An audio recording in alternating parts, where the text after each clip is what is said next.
മാന്യ പുരുഷ സഹോദരങ്ങളെ, ഞങ്ങളുടെ സമൂഹങ്ങളെ,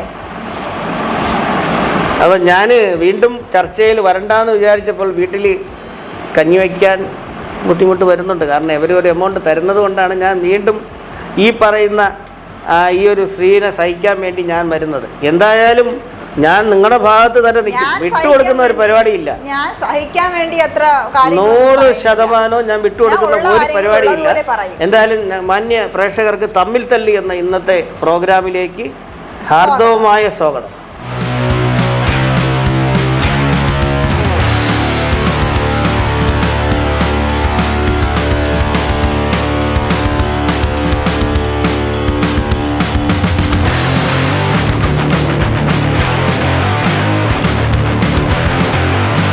അപ്പോൾ ഇന്ന് ഏറ്റവും നമ്മുടെ സോഷ്യൽ മീഡിയയിൽ ഉൾപ്പെടെ വൻകിട ചാനലുകൾ ഉൾപ്പെടെ ഇന്ന് വന്നുകൊണ്ടിരിക്കുന്ന നമ്മുടെ പ്രിയപ്പെട്ട നമ്മുടെ പാലക്കാട് MLA കൂടിയായ രാഹുൽ മാങ്കൂട്ടത്തിന് വേണ്ടിയാണ് ഇന്ന് ഞാൻ നിങ്ങളുടെ മുന്നിൽ. അതന്നെ എനിക്കും പറയാനുള്ള. ആദ്യം ഒരു പ്രാവശ്യം ഒരു പെൺകുട്ടിയെ ഗർഭിണിയാക്കി, അതിനെ നശിപ്പിച്ചു. ഇപ്പോൾ രണ്ടാമത് വേറൊരു പെൺകുട്ടിയെ ഗർഭിണിയാക്കി, അതിൻ്റെ ലൈഫും തകർത്തു എന്നാണ് അറിയാൻ കഴിഞ്ഞത്. അപ്പൊ നിങ്ങൾ തന്നെ ഈ അല്ലല്ലേ അദ്ദേഹം ഗർഭിണിയാക്കി എന്ന് നിങ്ങൾ തീരുമാനിച്ചോ? അല്ലെങ്കിൽ ദിവ്യ ഗർഭം എന്ന് നിങ്ങൾ തീരുമാനിച്ചോ? അല്ലെങ്കിൽ അദ്ദേഹം മാധ്യമങ്ങളോട് പറഞ്ഞതാണല്ലോ? എന്തുകൊണ്ട് ഇങ്ങനെയുള്ള അത് ആ സ്ത്രീ പറയുന്ന പുരുഷൻ ആരാണോ അതാണ് അതിന്റെ ഉത്തരവാദി. പണ്ട് മുതലേ ഉള്ള ചരിത്രം. അതെങ്ങനെ നിങ്ങൾ മറ്റൊരു പുരുഷന്റെ മുന്നിൽ മറ്റൊരു പുരുഷന്റെ മുന്നിൽ സഹകരിച്ചു കൊടുത്തിട്ട് ഈ കാണുന്ന പുരുഷനാണ് എന്നെ ഇല്ലാതാക്കിയെന്ന് പറയുമ്പോൾ അത് അംഗീകരിക്കാൻ നമ്മുടെ നിയമങ്ങളോ അല്ലെങ്കിൽ അംഗീകരിക്കണം. കാര്യം എന്തെന്ന് വെച്ചാൽ ആ സ്ത്രീ ആരെയാണോ ചൂണ്ടിക്കാണിക്കുന്നത് ആ പുരുഷനാണ് ആ സ്ത്രീയുടെ കുഞ്ഞിന്റെ അച്ഛൻ. അതാണ് കാര്യം. അവൾക്കേ അറിയാവൂ അവൾ ആരുടെ കൂടെയാണ് കഴിഞ്ഞിരുന്നതെന്നും എങ്ങനെയാണ് ഗർഭം ധരിച്ചതെന്നുള്ളത്.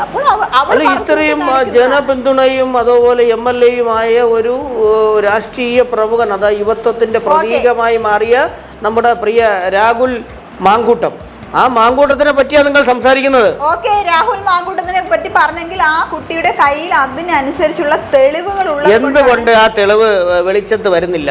ഈ മാധ്യമങ്ങളിൽ മാത്രമല്ലേ കാണിക്കുന്നത്? പല വോയിസുകളായിട്ട് തെളിവുകൾ പുറത്തേക്ക് വരികയല്ലേ. ഇനി ഇതിൽ കൂടുതൽ ഇപ്പൊ തന്നെ നമ്മുടെ ഇന്നലെ തന്നെ നമ്മുടെ പോലീസ് ഡിപ്പാർട്ട്മെന്റ് ഉൾപ്പെടെ കാണിക്കുന്നു AI വെച്ച് എന്തും നമുക്ക് ചെയ്യാം. ആ AI വെച്ച് അങ്ങനെ ചെയ്തതാണോ എന്ന് നിങ്ങൾക്ക് എങ്ങനെ അറിയാൻ പറ്റും? ഉള്ളതുകൊണ്ട് എല്ലാ കാര്യത്തിനും അപ്പൊ ഈ AI ഉണ്ടാക്കിയ ഗർഭമാണോ ഇതെന്ന് ഈ പറയുന്ന പോലീസ് ഉദ്യോഗസ്ഥന്മാർ തെളിയിക്കട്ടെ. അതാണ് ഞാനും പറയുന്നത്. അദ്ദേഹം പറഞ്ഞു വരുമ്പോ ഇനിയിപ്പോ AI ആവും ആ കുഞ്ഞിന്റെ അച്ഛൻ. കാര്യം രാഹുൽ മാങ്കൂട്ടം പുരുഷനായതുകൊണ്ട് അവൻ ഒരു കുറ്റവും ഇല്ല. നമ്മുടെ തന്നെ കേരളത്തിൽ പ്രമുഖമായി പുരുഷന്മാർക്ക് വേണ്ടി പ്രവർത്തിക്കുന്ന നമ്മുടെ പ്രിയങ്കരായ പലരുമുണ്ട്. പുരുഷ സംഘടന ഇവിടെ രൂപീകരിച്ചുകൊണ്ടിരിക്കുന്നവരുണ്ട്. അതോടൊപ്പം തന്നെ നമ്മുടെ ബ്ലോഗറായ മുകേഷ് നായരുണ്ട്.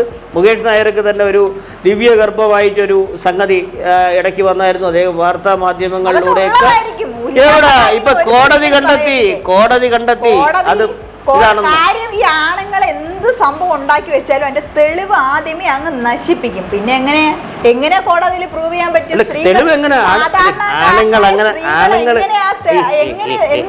ആണുങ്ങൾ അങ്ങനെ തെളിവ് എങ്ങനെ നശിപ്പിക്കും? നിങ്ങളുടെ തെളിവ് നിക്ഷേപിച്ചു കഴിഞ്ഞാൽ അത് നിങ്ങളിലല്ലേ കിടക്കുന്നത്. ആണുങ്ങൾക്ക് ആ തെളിവ് അപ്പോഴേ നഷ്ടപ്പെടുകയല്ലേ. രഹസ്യമായി കൊണ്ടുവന്ന് ആ കുഞ്ഞിനെ അബോർട്ട് ചെയ്ത് കളയിപ്പിക്കും. പിന്നെ എവിടെ നിന്ന് തെളിവിരിക്കുന്നു? പിന്നെ എന്ത് ചെയ്യാം? അതിന് നിങ്ങൾ തയ്യാറാകുന്നത് എന്ത്?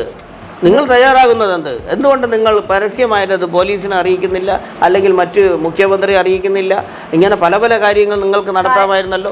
എന്തായാലും ഞാൻ രാഹുൽ മാങ്കൂട്ടത്തിൻ്റെ ഭാഗത്താണ്. അദ്ദേഹം അങ്ങനെ ഒരു തെറ്റ് ചെയ്തിട്ടുണ്ട് എങ്കിൽ അദ്ദേഹം ശിക്ഷ നേടണം. എന്തായാലും എല്ലാ പുരുഷന്മാർക്കും ഇദ്ദേഹത്തിന്റെ വായിൽ നിന്ന് ആദ്യമായിട്ടാണ് ഞാൻ ഇങ്ങനെ ഒരു വർത്തമാനം കേൾക്കുന്നത്. തെറ്റ് ചെയ്തിട്ടുണ്ടെങ്കിൽ ശിക്ഷ കാരണം AI കാലഘട്ടമാണ് ഇപ്പോൾ ഉള്ളത്. AI കാലഘട്ടത്തിൽ അദ്ദേഹം അങ്ങനെ ഒരു തെറ്റ് ചെയ്തിട്ടുണ്ട് എങ്കിൽ അദ്ദേഹം ശിക്ഷ നേടണം. നമ്മുടെ തന്നെ കോൺഗ്രസിലെ പല നേതാക്കളും പറഞ്ഞ കാര്യം അതാണ്. ഇന്നലെ തന്നെ പ്രിയപ്പെട്ട നമ്മുടെ മുരളീധരനോട് സംസാരിച്ചപ്പോഴും അദ്ദേഹവും പറഞ്ഞതാണ്, അദ്ദേഹം തെറ്റുകാരനാണെങ്കിൽ ശിക്ഷിക്കപ്പെടട്ടെ. അല്ലാതെ ഈ മാധ്യമങ്ങളിൽ വരുന്ന വോയിസുകൾ മാത്രം ചിത്രീകരിച്ച ഒരാളെ പ്രതിയെന്ന് ചിത്രീകരിക്കാൻ ഒരിക്കലും സാധിക്കത്തില്ല. കാരണം AI കാലമായതുകൊണ്ട് എന്തായാലും പുരുഷന്മാരെ ആ ഒരു മെസ്സേജും കാര്യങ്ങളും അയാളുടെ ആ സൗണ്ടും ഒക്കെ കേൾക്കുമ്പോൾ എന്തായാലും അത്രയും നിങ്ങളുടെ മാഡം നിങ്ങളുടെ 100% അത് ഉള്ള പറയുന്നേക്ക് നിങ്ങൾ തന്നെ ഈ സംസാരിച്ചുകൊണ്ടിരിക്കുന്ന നിങ്ങളുടെ ഈ വോയിസ് ഉൾപ്പെടെ അല്ലെങ്കിൽ നിങ്ങളുടെ ഈ ഒരു ശരീര പ്രകൃതി തന്നെ നമുക്ക് AI വഴി ചെയ്യാൻ പറ്റും. ആ ഒരു കാലഘട്ടത്തിൽ രാഹുൽ മാങ്കൂട്ടത്തിൽ നിരപരാധി ആയിരിക്കാമെന്നാണ് ഞങ്ങൾക്ക് ഗർഭം എന്തായാലും ഒരിക്കലും ഉണ്ടാക്കാൻ പറ്റൂല. ആ പെൺകുട്ടിക്ക് ഗർഭം ഉണ്ടായിട്ടുണ്ടെങ്കിൽ അത് 100% പൈസ കൊടുത്തുകൊണ്ടാണെങ്കിൽ ആ പുള്ളി ആ ഒരു കുട്ടി അങ്ങനെ പേര് പറയുന്നുണ്ടെങ്കിൽ അത് തെളിയിക്കുമ്പോഴത്തേക്ക് അത് എക്സ് ആയിട്ട് വരികയും ചെയ്യും, പോസിറ്റീവായിട്ട് വരികയും ചെയ്യും. പുരുഷ സമൂഹത്തിന് മൊത്തം അതൊരു അധിക്ഷേപമാവുകയും ചെയ്യും. എവിടെ പുരുഷ സമൂഹം എന്ന് പറഞ്ഞാൽ പുരുഷ സമൂഹം എന്ന് പറഞ്ഞാൽ ഒരു മാങ്കൂട്ടമോ ഒരു മറ്റു നേതാവോ മറ്റൊരാളോ ചേരുന്നതല്ല. പുരുഷ സമൂഹം ഇങ്ങനെ വലുതായിട്ടങ്ങുണ്ട്. ഒരു പുരുഷനുണ്ടെങ്കിൽ മാത്രമേ ഈ ഇരിക്കുന്ന സ്ത്രീകളുള്ളൂ. അത് ചിന്തിക്കണം. പുരുഷ ഒറ്റയ്ക്ക് നിന്നാൽ ഈ ഇരിക്കുന്ന പുരുഷൻ ഉണ്ടാവോ? ഒറ്റയ്ക്ക് നിന്നാൽ ഈ ഇരിക്കുന്ന പുരുഷൻ ഇപ്പൊ ഉണ്ടാവും. അങ്ങനെയാണ് കാലഘട്ടം മാറിയത്. സ്ത്രീ ഇല്ലെങ്കിലും ഇപ്പൊ ഒരു കുട്ടിയെ ജനിപ്പിക്കാൻ പറ്റുന്ന യുഗത്തിലോട്ട് അല്ലെങ്കിൽ അത്രയ്ക്കുള്ള ശാസ്ത്രം വളർന്നിട്ടുണ്ട്. അതുകൊണ്ട് നിങ്ങൾക്ക് അങ്ങനെ അഹങ്കരിക്കേണ്ട കാര്യമല്ല. സ്ത്രീകൾ ഇല്ലെങ്കിലും ഇപ്പോൾ അതുപോലെ പുരുഷന്മാരില്ലെങ്കിലും സ്ത്രീകൾക്കും അങ്ങനെ കുട്ടികൾ ജനിക്കും.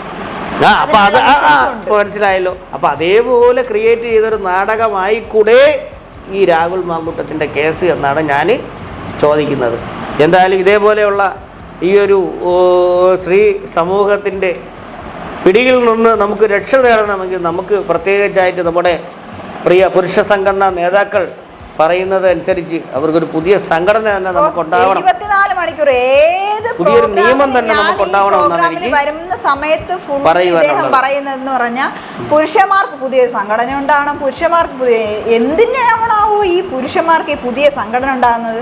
ഈ സ്ത്രീകൾക്ക് ഇത്രയും നിയമങ്ങളും കാര്യങ്ങളും സുരക്ഷിതത്വം ഉണ്ടായിട്ട് പോലും സ്ത്രീകളെ തലക്കടിച്ച് കൊല്ലുന്നു, അമ്മ മകനെ കൊല്ലുന്നു, ഭാര്യയെ കൊല്ലുന്നു. ഇപ്പോൾ ദേ ഈ ഇടയ്ക്ക് മണ്ണെണ്ണ ഒഴിച്ച് കൊല്ലുന്നു ഭാര്യ ഭർത്താവിനെ. SUT ഹോസ്പിറ്റലിൽ ഈ ഇടയ്ക്ക് കഴുത്ത് തിരിച്ച്, അതെന്തിനെന്ന് വെച്ചാൽ കഴുത്ത് തിരിച്ച് കൊന്ന എന്തിനെന്ന് വെച്ചാൽ അത് സാമ്പത്തിക ബുദ്ധിമുട്ട് കാരണം ഭാര്യയെ നോക്കാൻ വയ്യ, അസുഖമുള്ള ഭാര്യയ്ക്ക് ഡയാലിസിസ് ചികിത്സ പോലും കൊടുക്കാൻ വയ്യാത്തതുകൊണ്ട് കഴുത്ത് തിരിച്ച് കൊല്ലുന്നു. അങ്ങനെയുള്ള കുറേ പുരുഷ സമൂഹം. അപ്പോൾ പിന്നെ ഇവർക്കൊരു സംഘടന കൂടി ഉണ്ടായാലോ? എന്തായാലും ഇതുപോലത്തെ സംഘടനാ കേസിനെ പറ്റി സംസാരിക്കും. ഇനി എന്നെ ഈ ഒരു പ്രോഗ്രാമിലേക്ക് ഞാൻ എന്തായാലും വരത്തില്ല. ഞാൻ എൻ്റെ കാര്യം നോക്കി പോവുകയാണ്. കണ്ട, ഇതാണ് സ്ത്രീകളെ കുഴപ്പം. ഇപ്പൊ തന്നെ കണ്ടില്ലേ, കൊല്ലം ജില്ലയിൽ ഒരു പുരുഷൻ സ്ത്രീയെ ഗ്യാസ് കുറ്റിയെടുത്ത് തലക്കടിച്ചു കൊന്നു. കണ്ടോ? ഗ്യാസ് കുറ്റിയെടുത്ത് തലയ്ക്ക് അടിക്കണമെങ്കിൽ ആ സ്ത്രീ ഉണ്ടാക്കി എന്തെല്ലാം കുഴപ്പങ്ങളായിരിക്കും. എന്തായാലും അത് പോയി, അത് പോട്ട്. നിങ്ങൾക്ക് മനസ്സിലായില്ലേ? നിങ്ങൾക്ക് വേണ്ട നമ്മുടെ പുരുഷ സമൂഹത്തിന് എന്താണ് വേണ്ടത്? നമുക്ക് നമ്മുടേതായ അവകാശങ്ങൾ നേടിയെടുക്കുന്നതിന് വേണ്ടി ഞങ്ങൾക്കൊരു സംഘടന വേണം. ആ സംഘടന പ്രകാരം നമ്മൾക്ക് മുന്നോട്ട് പോകണം. എന്തായാലും ഒരാൾ വെച്ച് ഈ പ്രോഗ്രാം ചെയ്യാൻ പറ്റൂല. ചാനലിൻ്റെ ആൾക്കാരുടെ ഞാൻ പറയാം, നാളെ ആ മേഡത്തിനെ കൂടെ വിളിക്കാൻ പറയാം. എന്തായാലും ഇന്നത്തെ തമ്മിൽ തല്ലി എന്ന പ്രോഗ്രാം ഇവിടെ അവസാനിക്കുന്നു. നന്ദി, നമസ്കാരം.